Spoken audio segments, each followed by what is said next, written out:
Hi guys, Geektru64 here, and today we're talking about Animorphs. It's another Animorph-a-Monday, and today I want to share with you guys a video that I actually filmed and did months ago. I was actually testing some new ideas that I had for how to do like an animation video, and I did it testing an Animorphs video. So I'm going to be animated in this video today. And the idea for this video is to share with you guys an idea that I have, like a what-if scenario of what if there was an Animorphs movie that was filmed in early 2000s, 2003 to be specific. And I look at who the casting would be, who the directing would be, how that movie might play out, compared to other movies, and whether it would be a success at the time.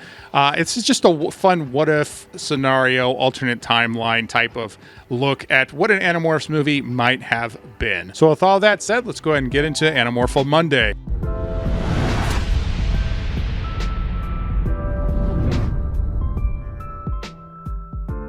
Thank you for taking me to your human entertainment, Prince Jake.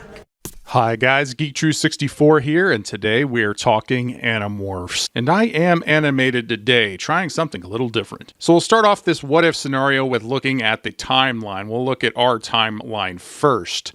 So the first book released in June 1996. The Nickelodeon show premiered in September of 1998, and after 64 books, the final book in the series released in May 2001. That same year, November 2001, Harry Potter and the Sorcerer's Stone movie is released, but that's where things change. Change? Into what?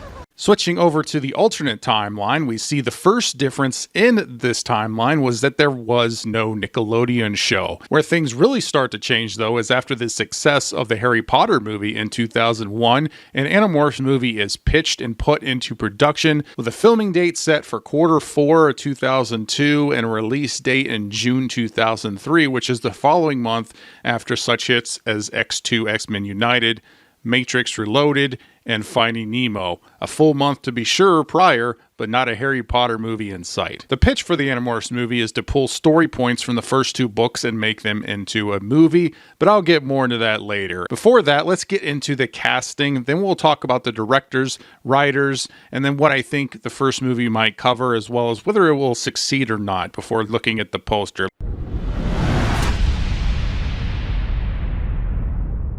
Let's look at who I picked for casting for this time period and why. With all the casting decisions, I chose actors who would range from 17 to 19 at the time of filming. I think that if a movie came out at that time, they would have done what the TV show did and hire older actors and age the kids into high school. Whereas the book started with them at age 13 and ended at age 16, I think they would probably start things off with them being about 16 to 17 for the purposes of the movie. So let's look at the casting, starting with Tobias, played by David Gallagher. Would have been 17 at the time of filming. Probably best known at the time for playing Simon on the show Seventh Heaven, but also known for his voice work as Riku in the Kingdom Hearts video games, which released in 2002 and could have played a pretty big part in the casting decision for Tobias at the time, seeing as how Tobias is a character that would ultimately be very voice acting heavy. I think at the time one of the driving points for casting might be based on popular teen actors from television, since they would be lower cost but bring in some viewers, giving more bang for your buck. Just imagine this voiceover in Hawk form. But nothing changes. I'm still just empty! Next, we have Rachel, played by Scarlett Johansson, who would have been 18 at the time of filming. This may be a surprising choice since she's a big star these days, but many forget that she started out as a child actor in movies with parts in Home Alone 3 in 1997 and The Horse Whisperer in 1998 starring Robert Redford. In 2001, Ghost World came out, a cult movie, followed by 2002's Eight-Legged Freaks, another cult movie, horror comedy, which I really enjoy. In 2003, she was in Lost in Translation with Bill Murray, so the Animorphs filming would probably have to fit between Eight-Legged Freaks and Lost in Translation. Obviously, Johansson is a great actor, spanning many different characters over the years. I have no doubt she would be a convincing Rachel. Next up is Marco, played by Jeffrey Lycan, who would have been 17 at the age of filming. Some of you may recognize him, but most of you probably don't. He was actually on a Nickelodeon show called Brothers Garcia from 2000 to 2004. It was actually narrated by Luigi himself, John Leguizamo. I watched this a lot on Nickelodeon back in the day, and I always thought he would be a great Marco, and picking someone from a Nickelodeon show would be a natural pick in the early 2000s, and is keeping with the idea of pulling actors from television to keep costs down. While I love Boris Cabrera as Marco from our timeline from the Animorphs TV show, he would have been 23 at the time of this filming, so he's just a little too old for the role in this timeline. Next up is Cassie, played by Megalyn Echikanwoke, who would have been 19 at the age of filming.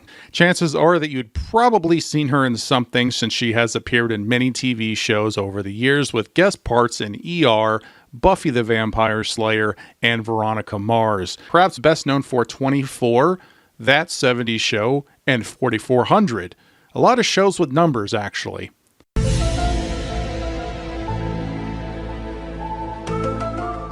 She later appeared in CSI Miami as a main character, as well as Vixen in the Arrowverse. I had a few people in mind for Cassie, but I actually settled on Megalyn because of her role in 24 as Nicole Palmer. When I first saw 24, I thought that was a good role for Cassie. Oh, and she also played a character named Cassie in an episode of Supernatural. Goodbye, Dean. I'll see you, Cassie. And finally, we have Jake, played by Kevin Zegers, who would have been 18 at the age of filming.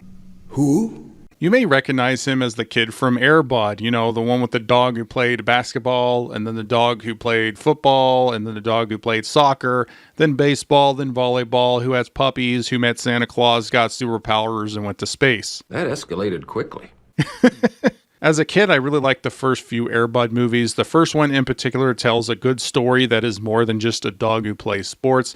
Kevin delivered a pretty good performance as a kid in that first movie back in 1997. He appeared in 4 Air Bud movies before showing up briefly in horror movies like Wrong Turn in 2003 and Dawn of the Dead in 2004. Jake is the anchor of the movie, in my opinion, and I think Kevin could probably do it. So those are the Animorphs that were cast for the Animorphs 2003 movie. We have our Marco, Cassie, Jake, Tobias, and Rachel. Axe would not appear in this movie. He would show up in a second film, so casting him would come later on. I thought about maybe having the battle in space be a post-credit scene in this movie, but those weren't big in 2003, so it'd be the opener for the second film, but I'd get more into that happening in the second movie and other casting choices in another video. If I do another video, I have some casting ideas for Axe, but comment and let me know who from this time period might be a good pick.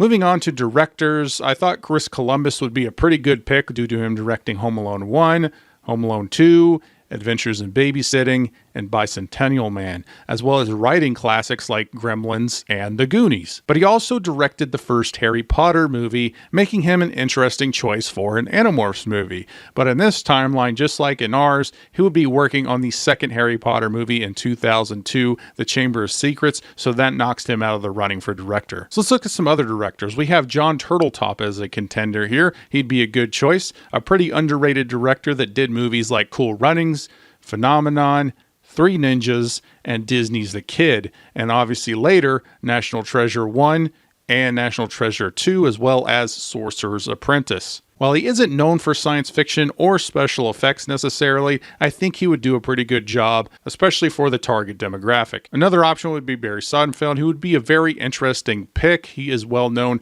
for the Addams Family movies and the Men in Black movies. He has a very interesting style and has experience working with special effects, and his experience with special effects aliens in particular in the Men in Black movies would come in handy. But the best director and creative team, in my opinion, would be the team behind The Fifth Element movie from 1997.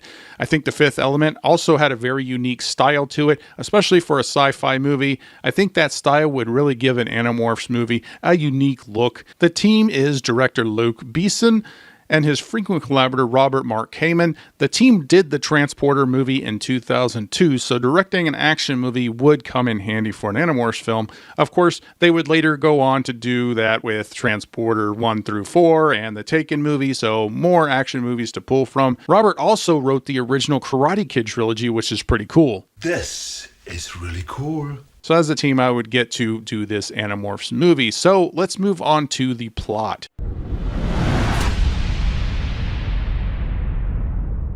So the movie will open up with meeting the characters in the mall. We have Jake and Marco at an arcade, Rachel taking Cassie shopping, and Tobias getting messed with by some kids. Jake helps out Tobias while Marco doesn't really want to get involved, but does reluctantly stand behind his friend Jake, demonstrating those characters and how they interact with each other. Rachel and Cassie show up, and then Rachel joins in on the standoff, which gives you a lead into what type of character Rachel is. All this leads to the construction site and, of course, Elfangor, and that really kicks things off. Tom and the sharing would be an important plot point and a point of contention between Marco and Jake.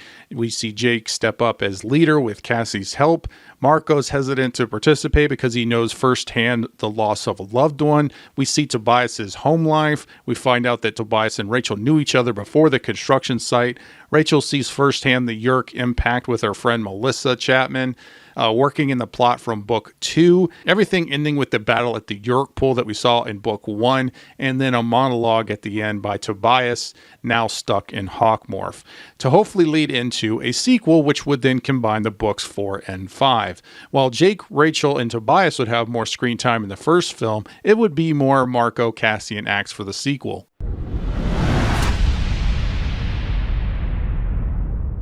So in this alternate timeline, would a 2003 movie have succeeded? I think with a lower budget, an Animorphs movie might have succeeded, at least enough to greenlight a sequel. For some comparisons to other 2003 movies with sequels, let's look at Final Destination 2, which had a budget of $26 million and made $90 million, and Underworld, which had a budget of $22 million and made $95 million. Both Final Destination and Underworld spawned multiple sequels, and I think the budget for Animorphs would have to be a little bit more, mainly because of the special effects, but using more practical effects and trick camera shots, I think you could probably do the movie for under $75 million at the time, with a lot of that money going to the big Yerk Pool battle at the end of the film and realizing the aliens. At $75 million, that puts the budget on par with another 2003 movie, The League of Extraordinary Gentlemen, which was another movie with a lot of CGI. And with a lot of the setting in Animorphs being standard sets, I don't really think you'd have anything too crazy outside of, again, most of the money going towards the end Yerk battle. Let's compare a $70 million Animorphs budget to the Harry Potter movie at $125 million. I don't think an Animorphs movie would probably reach the success of the Potter movies, even in this alternate timeline. I do think that it would have been a modest success, at least enough to get a sequel. And I keep bringing up the Harry Potter comparisons because the comparisons between Animorphs and Harry Potter have been around since the late 90s when both books hit shelves. I remember having discussions back in the day when I was a kid about comparing these two series. The first Animorphs book released in June 1996. A year later, in June 1997, Harry Potter released with the Sorcerer's Stone, or Philosopher's Stone for those of you in the UK. Both were popular young adult books, both about coming of age in a time of crisis, both releasing around the same time. But Harry Potter is about kids learning magic at a school while a bigger threat slowly unfolds over years. It's magic, it's fantasy.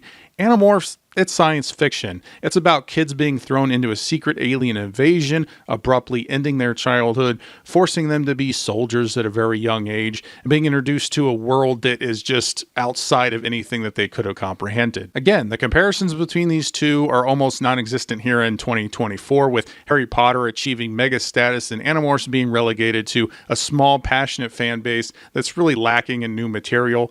But back in 2003, I think you would have still had those comparisons between these two series and these two movies. And in this alternate timeline, the comparison between Animorphs and Harry Potter are what really drove Animorphs down the movie path. So they will forever be intertwined in conversation, even though they are vastly different franchises.